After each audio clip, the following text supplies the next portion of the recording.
Okay. Linda, can you tell us a bit about yourself and the work that you do? Sure. I have come to conservation through the sports of rock climbing and mountaineering. I've been climbing for about 20 years, and during that time I met conservationists that I always ask questions about the natural world too, and I was lucky to get involved in IUCN, the International Union for Conservation of Nature, and attended the World Parks Congress in 2003, which really opened up the world of conservation to me, what was happening, what the issues were. And because I have a business background, I've tended to kind of look at the conservation issues from the standpoint of how business tries to raise awareness, find resources, and how to get people engaged in it. So that's what I've tried to do, not as a scientist nor really a conservationist or academic, but as a business person, trying to bring business techniques to increase the effectiveness of conservation efforts, like here in the Himalayas. So what can you tell us about climate change in the Himalayas? You've been working in this area for quite some time now. Yes, I have, and actually I've been here to Nepal, this is my 4th time. I was here in the Khumbu area in 2004 first, when my husband climbed Mount Everest with a Sherpa who has a prosthetic leg. And I was amazed at the beauty of the place, having been previously to Annapurna, a little bit lower area, and the people, of course. But what I did notice is Imjaze Lake, Imjazo, which is the lake at Imjaze. And the Sherpas at that time were telling me this lake has grown really fast over the last few years, and they showed me the path of the outburst that had happened previously, and it was stunning. I was so impressed by the devastation and the Sherpa's concern about how this could happen again. And having gone to Imjazo, I could see how close the level of the water was to the top of the range, and I could realize their fear. So I've been trying to work with different conservation groups and the Sherpa community to try to find ways to alleviate that problem, maybe try to pump out the water. There are other impacts too. That's loss of biodiversity, and that's sort of one of the impacts of climate change. And again, from my perspective, one of the very captivating ideas I gained from attending the 2003 World Parks Congress was the idea of citizen scientists. This was being developed by a colleague of mine from the University of Tennessee in America, and he is using citizen scientists for the past almost 10 years to do biodiversity assessment in the Appalachian Mountains of the eastern coast of America. And he's developed programs where hikers or locals who go hiking or recreating in Great Smoky Mountain National Park can talk with scientists to find out what they need to find out, whether it's observing birds or plants or taking water samples, and in a simple but effective way contribute to the researching, sampling, and assessing of the state of the biodiversity and water quality in that area. Obviously I found it an amazing idea, very good, and so I've been sort of harboring that idea, looking for a way to use it in another area. And luckily now the things are right, I think, to get the local NGOs and the international NGOs to think about maybe using that proven model for engaging non-academics in biodiversity assessment and protection of not only natural but cultural resources.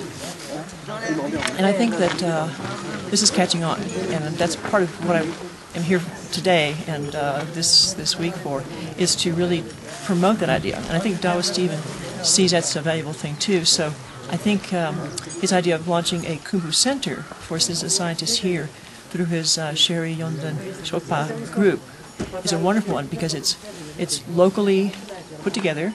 It's being run by a local Sherpa youth group of professionals. So it has, I think, a great success possibility, because it's not something imposed, but something that people can do to respond to climate change. It gives them a path to respond in meaningful ways using their own deep knowledge and understanding of the ecosystems here. So my contribution is just to spread ideas around and see how they take root. And I'm really happy to be here, because it seems like that sort of thing is happening here. So you've come all the way from California to attend this Imjacho Action event this week. What did you think about all these efforts that is coming from the local communities, the events yesterday? I was very impressed, again, because all the elders and the young people and everybody were there. The whole community turned out, and they seemed to be very excited about this.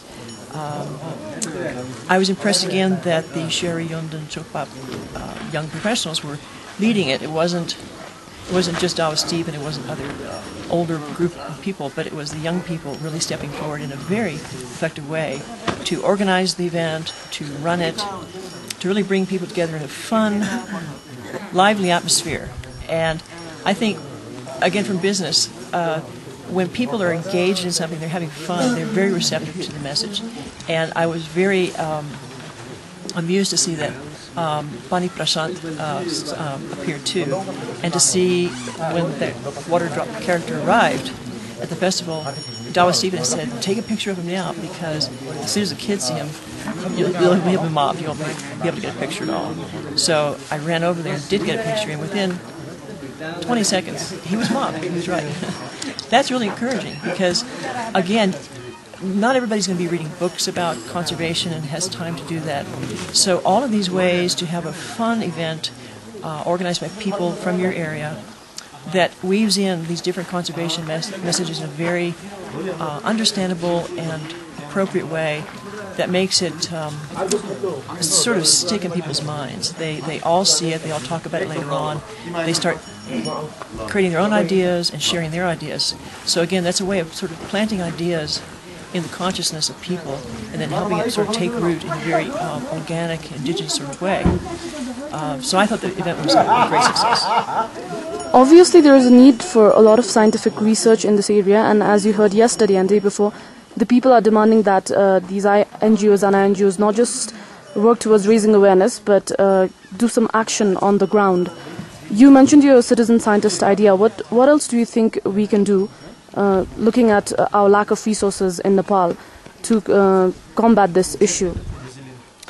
I think that some of the other things besides the Imchajo Action Run, that's again an action-based event that sort of gets people's attention and helps them kind of understand the urgency of things. To me, the running was a great metaphor for that because it was a fast, urgent action sort of thing. You could have a series of those sorts of things, but also I think ways to have the NGOs try to again help people be engaged in projects and show them the progress of it. Oftentimes, their studies are done, and you're helping, and then you don't see what the result was. So that's another way to kind of give feedback into the cycle of ideas, actions, results. But then if you get the feedback, it kind of gives you more inspiration to try again and do more of that. Other things could be, there's different projects that our American Alpine Club and the Mountain Institute are working on. That's the Alpine Conservation Initiative. We have a very learned scientist from our club that is helping to go through the Sherpa area here and do demonstration projects like fencing off parts of a grassland that yaks would normally graze on and waiting several months, convincing the people to do that, and then bringing them back and showing them, gosh, if you exclude the yak from some areas, then